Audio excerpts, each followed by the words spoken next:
Hey guys, Churchy here. So I recently picked up Echo Point Nova during the Steam summer sale and I have been playing it a lot over the last few days. It's got an incredible movement system and the world and combat are designed around that. In this video, I just want to give you guys an overview of what the game has to offer while also sharing some thoughts about it. So I'll start with the bad and a couple of little nitpicks just because I don't have much to say in that category, and then we'll talk about the good. So occasionally the camera goes a little bit funky, but that's pretty rare and it's usually related to flipping or moving in a slightly weird way or at a weird angle. And there's also the occasional performance hitch. That's pretty rare as well and usually seems to be associated with these giant flying aircraft enemies. So a few little nitpicks. There were a couple of times where I got sort of stuck on terrain or lost a little bit more momentum than I was expecting when I hit the terrain. But that was extremely rare, and there's only a couple of times that happened in more than 15 hours of playtime. I also wish Gun Game would reset your equipped weapons to what you had equipped before you started playing it, rather than making you have to manually swap your weapons back. It would also be nice to have a little bit more enemy variety and maybe some tougher or faster or nastier enemy types. After a certain point, you sort of start becoming fairly competent with the movement system, and then that kind of lessens the challenge of the combat somewhat. Alright, so now let's get into the good stuff and the features of the game. In Echo Point Nova, movement is freedom. You can jump and double jump and eventually triple jump and quadruple jump. You can use a hoverboard, which can quickly give you a lot of momentum. You have a grappling hook, and you can use that to redirect your direction of movement or to even add more momentum when you combine it with the other ways that you can move around. Also, when you connect your grapple hook to a surface, then that will refill your jump. So then you can chain more jumps and double jumps and quad jumps together with the grappling hook to just fly up a wall or something on your hoverboard. While you play, you find agility orbs, and after collecting a certain amount, you level up your agility, which improves your jumping and your grappling hook. This lets you use your grappling hook more times in a row without having to wait for it to recharge, and also lets you jump more times in a row without having to land or reset your jump with the grapple hook. Eventually, at max agility, you're able to quadruple jump, and you have unlimited usage of your grappling hook. You also have a ground pound ability, which can be used to quickly lose altitude, which can be very handy later on when you start launching yourself really high and really fast. And it's also useful for fast repositioning and to quickly reach the ground to then chain into other movement combos. You'll also unlock some movement perks as you play, which can make the movement even crazier. Perks like Kills Refill Jump, which makes it very easy to chain kills and jumps to stay airborne, or Rocket Start and Hover Dash, which both make your hoverboard an even crazier momentum machine.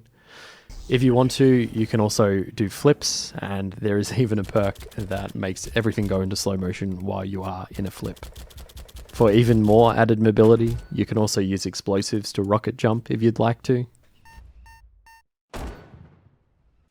All of these different ways to move and build momentum combine into an extremely responsive and fluid movement system, which really makes you feel absolutely free to move in a way that few games offer. The game world is an open world map of floating platforms which have a few distinct biomes and are linked by interesting traversal spaces between them. Both the platforms and traversal sections have been designed with the movement system in mind. Some areas act as arenas for combat encounters known as scans. Also, there's the occasional smaller area with some enemy spawns that you can kill to unlock a chest to get a reward. There's a pretty good map menu with a good system in place to show you where you still have content left to complete. A red flag is an undiscovered area, a grey flag is an area which you have not entirely completed, and a green flag means you've 100% completed an area. There are also icons which show up under an image of an area when you highlight it on the map. These let you know how many combat scans, agility orbs, and perk points there are in an area, and show you how many you've completed or collected. There are also some filter options. I like that you can click on the Steam filter to show workshop maps.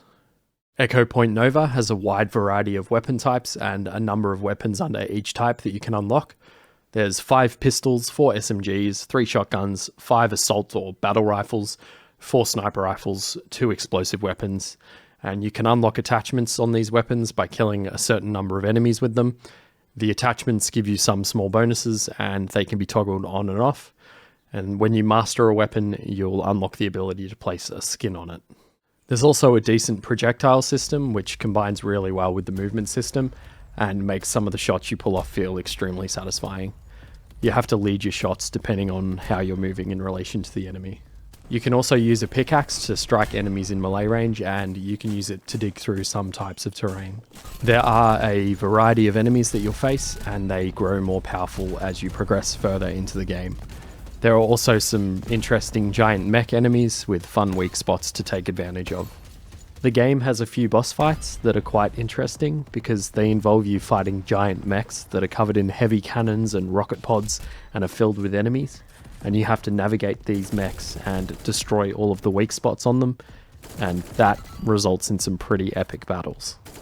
You also unlock some abilities which have some utility and can be used in combat by spending what is effectively a quickly recharging mana or stamina pool.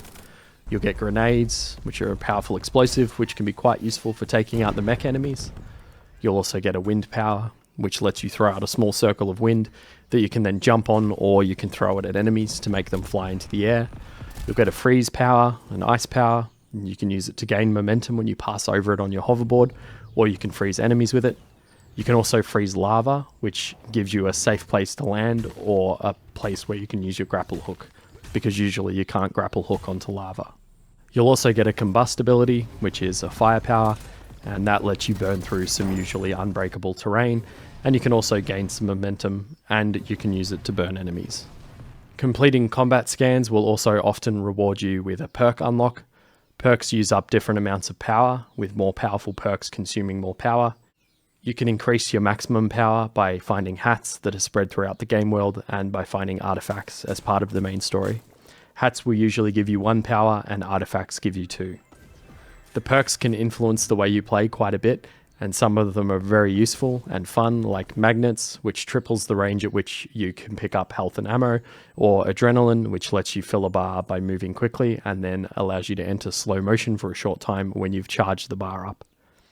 Upon completing the main story, you'll get access to some bonus combat scans, which are harder combat encounters back at the areas where you've previously fought in.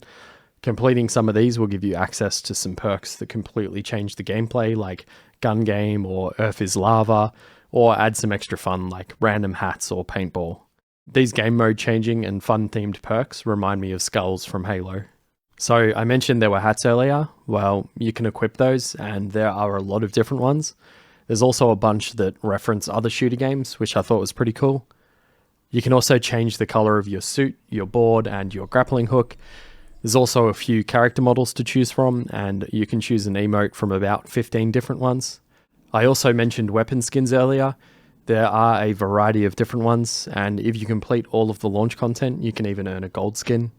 You can also earn workshop orbs by completing maps created by the community that you can download from the Steam Workshop. Workshop orbs allow you to unlock stickers, which you can then stick all over your hoverboard. Covering your hoverboard in stickers is a fun little extra thing to do, and it's a cool way to get you engaged with community content. The workshop maps integrate into the base game open world, so if you want to expand the world even more and have even more fun with the game, it's as easy as jumping on the workshop, subscribing to some maps, and then loading your game. There's even a list of community-made maps that have been handpicked and added to a collection by the devs. If you want to try your hand at making a map, you can do so with the built-in map editor. I tried to use it, but I had no idea what I was doing, but I think I will try to learn how to use it eventually. I haven't played much of it, but there is also an alternative game mode called Rogue Mode that turns the game into a roguelike. In Rogue Mode, you spend rogue points to allocate perks, and you have a maximum amount of rogue points. You increase your maximum rogue points by leveling up, which you do by killing enemies, collecting XP orbs, and completing scans. This seems like a pretty fun alternative way to play, and I'll definitely be playing more of it.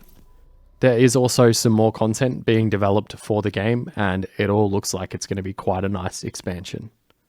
So, to share some of my final thoughts, Echo Point Nova is one of the best and most interesting shooters I've played in quite a while, and in some ways it's basically a dream game for me. The systems and ideas are well implemented, and any negatives I've experienced were very minor. The movement system is incredible, and the way the world is designed around it was very engaging, and I also loved the freedom of movement during combat, and the skill expression of leading a target while zipping around an arena and then managing to land a great shot. But that is it for this video, so let me know what you think of Echo Point Nova down in the comments. Have a good day or night, whichever it may be, and I'll see you in the next video.